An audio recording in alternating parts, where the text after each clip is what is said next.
Artists love to give back. They realize their success is based on the fans. Meet David Fishoff, a New Jersey native who affectionately refers to himself as the Jewish Santa Claus. This sports promoter turned music producer is the founder of Rock and Roll Fantasy Camp, a place where ordinary people from all over rock out their music dreams with their legendary heroes. It's a cultural phenomenon that's been going on since 1996, and its genesis is now profiled in a new and very entertaining documentary called Rock Camp. A lot of really good players come through. One guitar player was shredding like a mother, and I'm thinking, what are you? He goes, I'm a doctor. I'm going, wow. It's unbelievable the amount of rock counselors that said yes to this idea of yours. I mean, you got names like Gene Simmons, Roger Daltrey of The Who, I understand was one of the first to say yes to you, Alice Cooper and so on. What did they think of this idea when you approached them? Well, in the beginning, it was hard. Everyone turned me down. And, I'm not jamming with an amateur, and I'm not, I won't do that. And so the first camp, I really called every friend that I knew. And, Nils Lofgren came, and Clarence Clemens, and I got so much publicity. Even Mike Love of the Beach Boys showed up, Mark Farner from Grand Funk, and they came.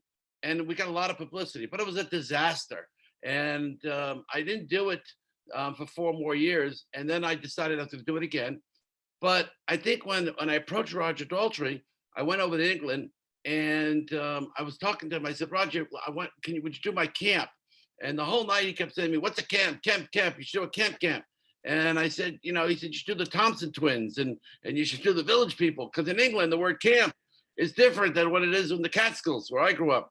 And I explained to him, I said, Roger, if you could jam with your idol, who would that be? He said, Levon Helm. He says, you introduce me to Levon Helm, I'll do your rock camp.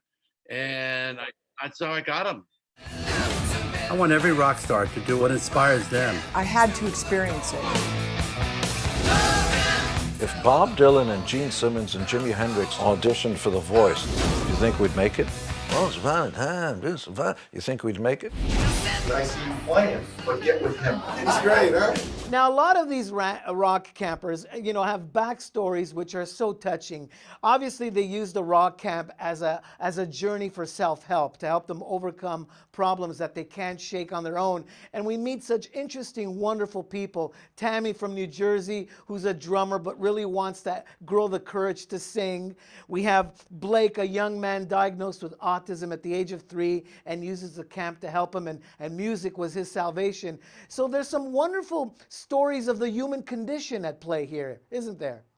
We could have done 1,000 stories. Everyone who comes to that camp has a story. I can't tell you how many of them hit the editing floor, but everybody's got a journey. And to me, rock camp is a process that people go through to ignite their passion in life. These are people who, they were in a high school band, they were in a college band, and they had 2 choices to make. They could either go to be a rock star or go for that job. And the rockers, they all went for their careers. And these people, they had to go for their regular jobs. Hey, babe, I'm in the middle of a vocal thing. Ready?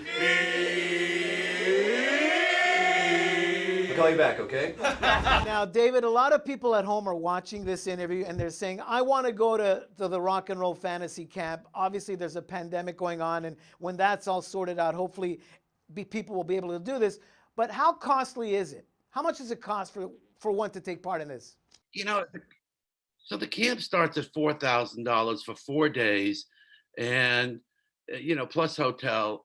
But if you go on a cruise, you're going to spend that. I mean, what is the price? Years ago we used to get 8,000, 9,000. I did camps in Abbey Road Studio for 16,000. But now I've lowered the price so much that anyone could come, and we're doing it more often. And our next camp is, hopefully the Scorpions will be headlining it in October in Vegas, or maybe next year, whenever they're going to play Vegas, we'll be back. But the cost is while people think it's expensive, I think when they go backstage to a meet and greet, they're paying $1,500, $2,000. Here you're living with these people. Looking forward to another good bashing of rock camp. I've reconnected with my joy of playing.